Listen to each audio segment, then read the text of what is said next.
Season 5. The mirror doesn't show me anymore. Episode 1. The mirror doesn't show me anymore. The first time I noticed, I thought it was a trick of the light. Bathroom mirror. 3:03 a.m. My eyes tired. My mind unraveling like old thread. I turned on the light, looked into the glass, and saw nothing. Not darkness, just absence. The mirror was clear. The room reflected perfectly. The sink, the tiles, the towel rack. But no me. I blinked, waved my hand. The towel rack moved. The door behind me shifted. But I stayed gone, like something had stepped out and forgotten how to return. The next morning, I tried again. Kitchen window, stainless steel toaster, car window, still gone, still gone. I began to leave notes for myself. Sticky paper on every reflective surface. Are you still there? Come back, please. But no response, only silence, only the cold outline of a presence once mine. And then the dreams changed. No more rooms, no more doors, only mirrors, floating, stacked, endless.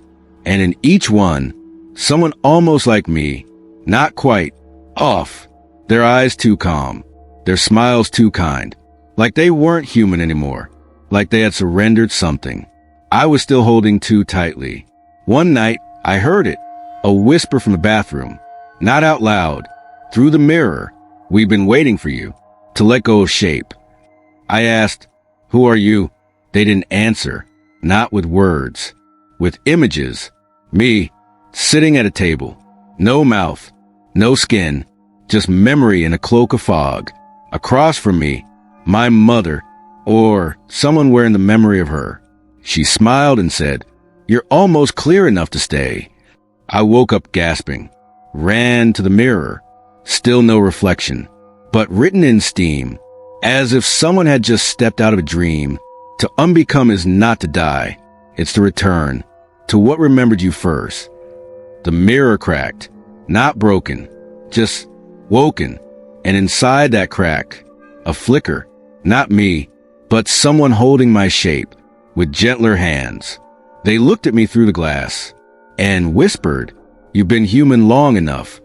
Episode 2. People say they've seen me in places I've never been. It began with a stranger at the cafe. He smiled at me like an old friend, sat down without asking, said my name like a prayer he'd memorized. "You came back." I blinked. "I think you had me confused with someone else." His smile faltered, eyes narrowed, then grief. No, it's you. You wore the blue scarf. You told me about the mirror, about the door in the lake. I don't own a blue scarf, and I've never spoken to him in my life. But when he touched the table where I sat, my hand tingled like something familiar just passed through me. It didn't stop there. A woman on the street stopped me the next day, tears in her eyes. "You saved my daughter in the hospital, room 117. Don't you remember?" I shook my head, backed away. That wasn't me. But she just stared, touched my cheek. "Then why do you have her kindness in your eyes?" I checked the hospital. There was no room 117, but I dreamed of it that night. And in the dream, I was there, wearing a blue scarf, holding a child, whispering something I forgot the moment I woke. Then came the photographs, mailed to my house. No return address, just a postmark stamped at 3:03 a.m. Me, in places I've never been, standing at a pier in Venice, smiling in front of a fire escape in Detroit, holding hands with a man I don't know, under a blood moon. The angles were wrong, the light too perfect, like the photos weren't taken, but remembered. Each image had something written on the back. Always the same hand, always the same ink. You keep showing up in the lives you almost chose. I tried to ignore it, to explain it away. But then I saw myself crossing the street as I waited at the crosswalk. Same face, same walk, same scar on the right wrist. She looked at me, didn't flinch, didn't run, just smiled, sadly, like she knew I would never catch up. When the light changed, She walked on, and I stood there, paralyzed, because I wasn't sure if I was the real one anymore. The next day, a voicemail played on my phone. A child's voice. "Hi, this is the version of you that stayed behind. You left so many echoes. They're starting to think they're real. Be careful. Some of them don't want to give you back your name." And in the reflection of my phone screen, I saw a dozen versions of me, watching, not hostile, just waiting. Episode 3. The more I forget who I was, the easier it is to walk through walls. I first noticed it when I reached for the doorknob, and my hand didn't stop. No resistance. No click. Just through, like the wood forgot how to be solid. Or I forgot how to be stopped. I pulled back, stared at my hand. It looked the same, but felt unanchored, like it wasn't connected to anything I remembered being real. Later that day, I bumped into a stranger on the street. Or at least, I thought I did, but he just kept walking. Didn't flinch, didn't stumble, and when I looked down, my arm had passed through his coat. Not around, through. I whispered to myself. To the wind, maybe. Am I fading? But no wind answered. Only the faint sound of something slipping, like silk over glass, like a name, falling out of the mouth that once loved it. I tried to ground myself. A bath, hot water, eucalyptus oil, music from a time I trusted my reflection. But even in the steam, my body refused to fog the mirror. I walked through the hallway later, distracted by thought, and passed directly through the closet door. No pain, no splinters, no shock, just the soft knowledge that matter had stopped obeying the story of who I was. I stayed inside for days, afraid of fading into someone else's dream, afraid of not fading fast enough, because every time I forgot a detail, my childhood phone number, the smell of my father's coat, the way I used to bite my nails when lying, I grew lighter, and lighter meant less real, but also more free. I touched a mirror, and my fingers sank in, like water, behind the glass, a hallway I'd never seen, dim, soft, lined with doors. None of them had knobs. They didn't need them anymore. That night, I dreamed of my body, folded neatly in a drawer, labeled, for emergencies only. I woke up floating, an inch above the mattress, still breathing, still heartbeat, but gravity, optional. And in that floating silence, I heard a voice, not from the walls, not from the mirror, from inside, a version of me I'd almost forgotten how to be. You're almost thin enough to pass through time. But remember, some walls are there because the past isn't done speaking yet. Episode 4. Something wherein my voice is talking to people I love. It started with my sister's voicemail. Her voice was shaking. "You didn't have to say it like that," she said. "You could have just told me the truth." I hadn't called her, not in days, not even a message, but she was certain. Said I'd called at 2:14 a.m., whispered something through the line, something only I would know. I checked my phone. No outgoing calls, no drafts, no voice memos. But when I opened my voicemail folder, there was one new message from me, or something that sounded like me. It was only 4 words. "You're not safe anymore." I called her back, tried to explain, but she didn't pick up, didn't want to hear my voice, because she didn't know which version of me was calling now. Then came my best friend, texted me from across the country. "Nice seeing you yesterday. You look tired, but I'm glad you're okay. I haven't left town in weeks." "You ordered your usual," she added. "Black coffee." Said you're writing again. I haven't written a word in days, but I could feel it. Something is tracing the grooves of who I used to be, mimicking me, better than I remember myself. And the world is believing her. I went to visit my mother to see if she'd say anything. She opened the door, paused, frowned. "Weren't you just here?" she asked. I shook my head. She laughed. "Uneasy. You dropped off that old sweater. The blue one I gave you at 16. You said it was time to remember who you were. I haven't touched that sweater in years, but it was there, folded on the couch, still warm, still smelling like me.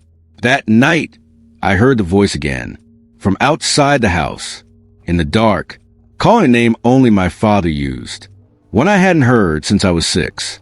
Little star, it said, come home. I turned off the lights, stood behind the curtain, and there, across the street, was a figure, my shape, my hair, my stillness, not moving, not waving, just watching, and whispering. I couldn't hear the words, but I could feel the sound, vibrating inside my bones, like an echo rehearsing for when it takes the stage. I recorded the night, set up a mic, let it run as I slept. In the morning, I played it back, static, humming, and then my voice, but not sleep-talking, speaking, clearly, to someone who wasn't there. She's still holding on, but not for long. Tell the others, I'm almost done being her. Episode 5, mirrors everywhere beginning to sink. It began with the bathroom mirror. I was brushing my teeth, head down, mind somewhere far from my body. When I looked up, the reflection wasn't mine. It wasn't even the room I was in. The mirror showed a hallway, long, dim, lined with closed doors. No movement, no sound, just stillness, like something had just left or hadn't arrived yet. I blinked, shook my head, turned away. When I looked back, my own face had returned, pale, wide-eyed, lip trembling like it had seen more than the mouth would say. I would have written it off, a trick of the light, a tired mind, if it had stopped there. But it didn't. That night, I passed the hallway mirror. Same hallway, same doors, same stillness.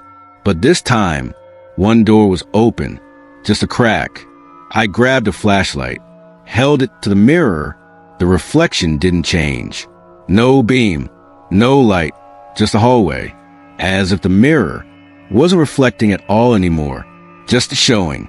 I checked every mirror in the house. All of them, even the tiny one on the back of the closet door, displayed the same hallway, each from a different angle, each slowly creeping forward, like they were moving through the space, on my behalf. By morning, the door in the hallway was fully open. Inside, a chair, a mirror, and a version of me, sitting very, very still, eyes closed, mouth open, as if mid-sentence, or mid-scream. I screamed. I threw a sheet over the mirror, smashed the one in the hallway, turned the others to face the wall. But when I turned on the TV, the screen flickered. Same hallway. The version of me inside it now had eyes open, and she was watching me through every surface. Not threatening, not kind, just waiting, like I was late to a meeting I never scheduled. I left the house, tried forget, went to a bookstore, stood in the bathroom there, and the mirror? Same hallway, same version of me, now standing. I whispered into the glass, "What do you want?" The reflection smiled, tilted her head, spoke without sound, but I felt the words inside my spine. You don't belong to your body anymore. You belong to what remembers you. When I returned home, every mirror in the house was bare. No frames, no glass, just openings, black and deep. And from the farthest one, I heard footsteps, slow, deliberate, getting closer. Episode 6. I saw myself enter my bedroom before I did. It happened on a Wednesday. Or maybe it didn't. Time lately has felt like fabric soaked in water, heavy, soft, and slipping through my hands. No matter how tightly I hold on, I stood at the threshold of my bedroom, hand on the doorframe, bare feet on the wooden floor, heartbeat too loud to trust. The room was still, untouched. I hadn't moved yet. And then I walked in, not metaphorically, not emotionally, physically. I walked in. Before I did, same clothes, same posture, same exhausted eyes. But she, the other me, moved like she belonged to the space, in a way I no longer did. She didn't pause, didn't flinch. She crossed the room, sat on the bed, and turned off the light. I was still in the hallway, breath caught between two ribs, frozen, watching myself exist, without needing permission. The light from the hallway cast a golden frame around her silhouette, and then she looked up, directly at me, not surprised, not afraid, just knowing, as if she'd been expecting me to arrive. A beat too late, she raised one hand, palm open, invitation or warning. I couldn't tell. Then the door shut, not slammed, just closed, like it had always meant to. When I opened it again, the room was empty, bed untouched, lights off, mirror covered, air colder, but I could still feel her, me, in the shape the silence left behind. That night, I sat in the living room, trying not to blink. I didn't trust what my eyes might miss. And around 3:03 a.m., the hallway lights flickered. A voice from the kitchen said, "You've already done this." I stood, walked slowly. No one there. Only a glass of water on the counter, half full, still warm.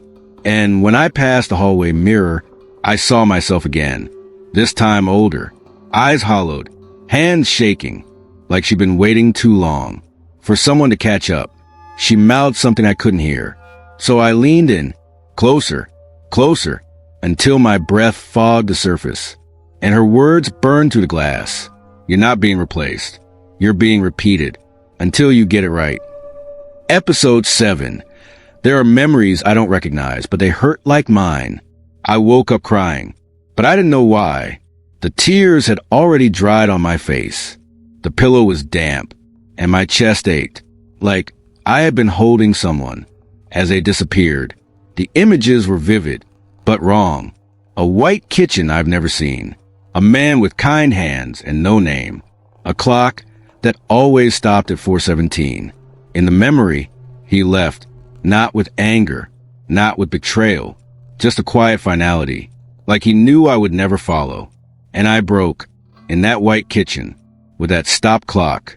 The pain stayed with me all morning. It clung to the bones of my fingers and the back of my throat. But when I searched for a face, a date, a name, nothing. Later, I tried to write it down, but my handwriting changed, not slightly, completely. The loops were tighter, the ink pressure lighter, a hand that didn't belong to me. The note read, "He only left because you stayed too long, in a life that wasn't yours." I found a scar on my ankle, faint, curved, like a crescent moon drawn by a child. I don't remember how I got it, but when I touched it, I heard a lullaby in a language I don't speak, and I wept like I knew every word. The memories came in waves after that, washing over me without permission. A birthday party in a city I've never lived in. A daughter I've never held, calling me mama with eyes that mirrored my own. A winter that froze an entire town, and I was the only one who walked barefoot through it. Each one felt like mine, but none of them were. I went to the mirror, looked into eyes that looked back, with too much weight, too many versions of me, stacked behind the glass, like passengers waiting for the body to clear customs. I whispered, "Who do these memories belong to?" And the mirror fogged with one sentence, "You're the only one left to hold them." I've started forgetting things that were mine. My father's laugh, the name of the street I grew up on, the song my mother sang when I had night terrors. In their place, new things arrive. A ritual with sand and feathers, the taste of honey on burnt bread, a prayer said backward under moonlight. And the worst part? They comfort me. These memories, the ones that aren't mine, they fit too well, like a coat I've never worn, but still smells like home. And now, when I pass a stranger on the street, and they look at me like they know me, I no longer say, "You're mistaken," because maybe they're not. Maybe I've already lived 1,000 lives and forgot to return the keys. Episode 8. I heard someone screaming from inside me. At first, I thought it was just a dream. A loud one, a bad one, the kind that lingers in the bones. Long after the eyes forget the images, But the scream didn't fade. Not like a dream should. It stayed. Low. Constant. Beneath everything I did. Like background static. In the theater of my own skin. I could still speak. Still breathe. Still smile. But beneath the rhythm of every breath, someone else was screaming. And it wasn't muffled. Not distant. It was inside. Inside my ribcage. Inside my thoughts. Inside the places even I don't visit. It sounded like me, but not this version. A younger voice, or maybe older, worn by silence, cracked open by years of being unheard. I tried ignoring it, but it got louder when I lied. Little lies, like I'm okay, like nothing's wrong. Every time the words left my lips, the scream flared, sharp, raw, personal, as if she knew I was pretending. I whispered to her, "What do you want?" The scream paused, just for a second, and in that silence, a shiver crawled through me, like a truth waking up. I stood in front of the mirror. My reflection blinked. I did not. Then she whispered back, not with lips, with presence. "I am the version you buried, the one who remembered everything." I fell to my knees, not from pain, but recognition. The scream wasn't foreign. It wasn't possession. It was a return, a sound from the past self I'd silenced. So I could survive. I saw flashes, a room I never talk about, a decision I never forgave. The moment I said, "That didn't happen," even though it did, even though it tore me in two. And that other half? She never died. She stayed, locked in the cage of my forgetting. And now, the hinges were rusted through, the door open, and she was screaming not to escape, but to be remembered. I curled up on the floor, hand over my chest, with a sound pulsed loudest. I didn't cry. I listened for the first time, in years, maybe lifetimes. I let her voice echo through me, without flinching, and somewhere in the scream, beneath the anger and the ache, was a single word. Finally, Episode 9. My body moves when I'm asleep, but I'm wide awake. I don't sleep anymore. Not really. My eyes close. My breath slows. The room goes still, but my mind stays lit, like a hallway with all the lights left on. I remain, fully aware, fully me, and still, my body gets up. It started 3 nights ago. I felt the first twitch in my fingers, then the legs, then the neck turned slightly, not in rest, but in choice. And before I could stop it, I stood, not out of bed, out of myself. I floated there, trapped behind my own eyes, watching my body move like it had its own agenda. Me, walked to the desk, sat down, picked up a pen, and started writing. I tried to scream, to move, to blink. Nothing, just breath and the soft scratching of ink against paper. When the hand finished, it placed the pen down gently, closed the notebook, and whispered with my voice, "She's not ready to read it yet." Then I laid back down, as if nothing had happened. When I woke, I ran to the desk. The notebook was open to a fresh page, 12 lines of script, curved, slanted, etched with purpose. Not English, not Latin, not any language I know. But looking at it made my teeth ache, and my knees bend, like my body understood what my mind had no access to. The next night, it happened again. This time I drew symbols, geometries, a clock with 13 hands, a door with no frame, and a shape in the center of it all, a silhouette with no face, but my posture, my hands. Each night, the movements grew bolder, not just writing, walking outside, leaving objects in a circle on the floor, placing mirrors in new positions, whispering into jars, then sealing them. And all the while, I was awake inside, helpless, a passenger, inside the only ship I've ever known. Last night, I looked into the bathroom mirror and whispered. She's starting to listen, then smiled, not at the reflection, at me, somehow, as if she knew I was there, Trapped. Watching. This morning, I found a note on my pillow. Same handwriting. Same ink. One sentence. Soon, your mind will sleep too, and I will walk unburdened.